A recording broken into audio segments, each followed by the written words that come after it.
May matapang na pahayag si Kai Suzon, boyfriend ng It's Showtime mainstay na si Sean Dominguez, tungkol sa lalaking pinagtangkaan umanong ng masama ang nobya.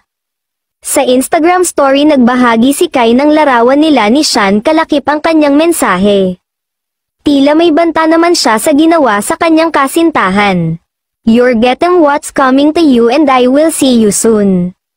An eye for an eye, I'll do whatever I can in my power if I have to if it means protecting the ones that I love. Nagsampa ng mga reklamo at trespassing ang 22-year-old na si Sean sa pulisya, laban kay Shervay Estorno, aka Ronnie Gray. Nakabilanggo ngayon si Torno, sa eksplosibong panayam sa ama ni Sean, ang bodybuilder at fitness buff na si John Florendo. Ngayong araw, idinetalye nito ang tangka ng sospek sa It's Showtime mainstay.